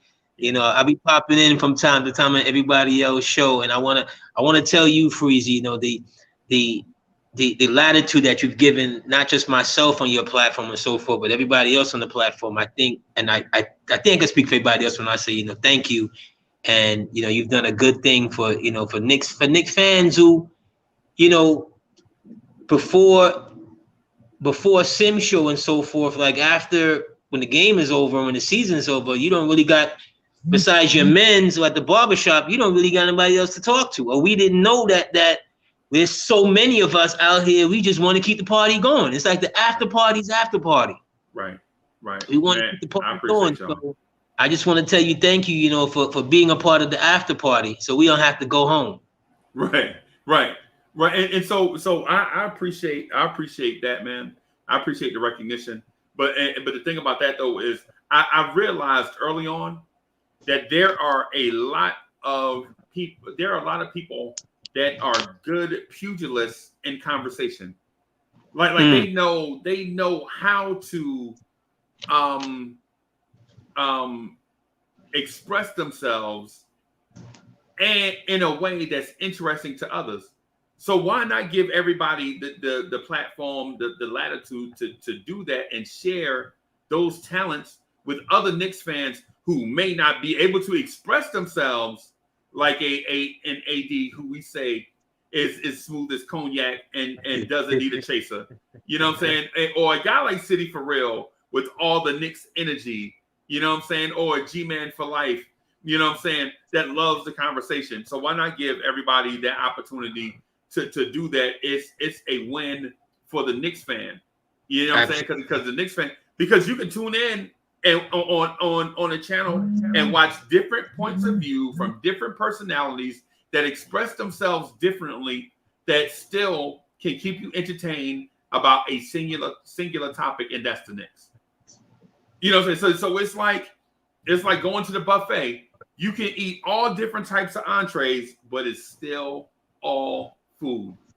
Yes. You know what I'm saying? So yes. So even, and I appreciate that, man. And at the same time, man, I appreciate the fact that y'all be willing to come on and share this platform with other Knicks fans who have been thirsting, damn near dying for stuff just like this. You know what I mean? Yeah. But so here's the thing: don't run from my question. Well, and I thought that would have happened to Dwayne Wade, but he retired luckily before they had to rip the uniform off of him. Right. I thought that would have been him. I'm hoping that's not going to be LeBron. Because when people talk about LeBron, they talk about him in the sense of him being indestructible. And at some point in time, it went for Kobe.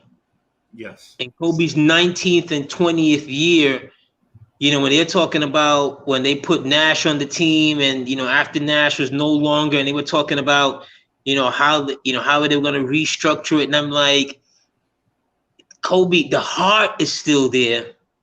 The will is still there. The skill is gone. Right. You see? Right. Once the skill is gone, it don't matter how many times you go back to Germany. Right. It don't matter how many times no matter how much good food you eat and whatever it's Father Time is undefeated. So I hope that doesn't happen to LeBron. I hope at some point in time he's not, and I'm thinking something tells me he's trying to hang on to when his oldest son can get to the league so they can do the father-son thing. Yeah.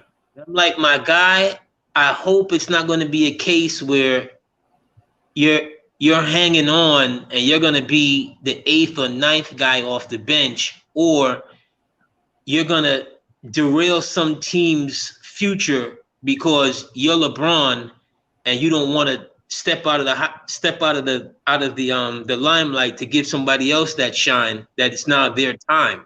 Right. Because he's now in what, year 17?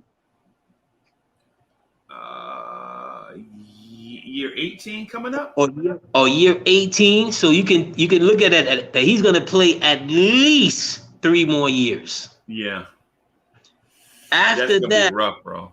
After that, because these injuries, they're not going to slow up. Right. They're going to keep compiling, and you can only blame the new components, the new pieces for so long before someone has to remind you, LeBron, you can't do the same thing you used to do 5 years ago, let alone 20 years ago. Right.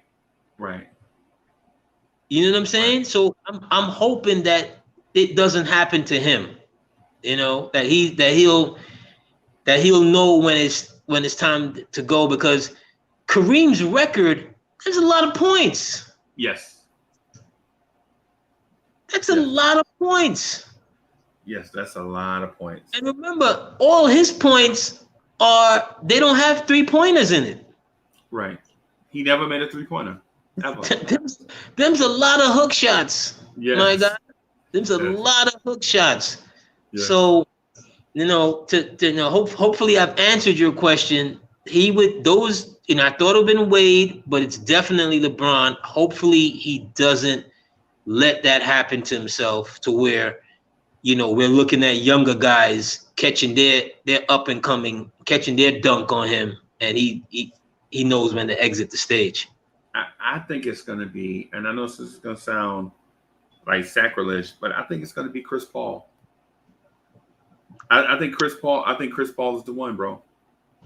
With all the injuries, with the age, all of that stuff, bro. I think Chris Paul is the guy. I think Chris Paul is the guy that's going to see Father Time catch up to him sooner than expected. Well, he just got that new deal, so he's going to definitely try and prove that he's worth it. That new what do you got? 3 for 120 or something like that, 130, something crazy, yeah. Something crazy, It's I don't think he could play any better than he did this past year. Yeah, right. And he's 35. And he's 35. I don't think he could play any better than he did. And all you hear is that, he's changed his diet. That's great. He works out every day. I wouldn't expect no less. Right. But at some point in time, you can only change the parts, but so many times before it's. Yes. That's it. That's the thing. Before that's it. And And look at Phoenix for a second, because I made the comment that I didn't think Phoenix was anything special. Like, we won't remember them in the annals of basketball history, and I'll stand to that. We'll remember him because he's just one of the great point guards we've ever seen play this game. Right. But them as a team, and more than just them as a team, Monty, you know, Knicks drafted him, former Knick, and once a Knick, always a Knick, all of that. I want to say something to you, Monty. Hopefully you grow from this finals loss and your strategy in guarding the Greek Freak, okay? And how you, especially in that final game where you had Aiden, I never thought Aiden was much. I just thought that he had a good season with Paul, with Booker. He had a good season. But whenever a man who's practically your same size can just drop his shoulder and knock you back 5 to 7 feet and hammer it on your head in the beginning of the playoffs, that's not a good sign for the rest of the playoffs. No. When the coach decides that you don't need no help, okay, that you good, Aiden, you go out there, you can guard the Greek Freak, especially in that final game 6, and you're watching this kid have an absolute, he's just ill-prepared to deal with that force of nature, who did everything you could want from your star player. Greek Freak did in that final game.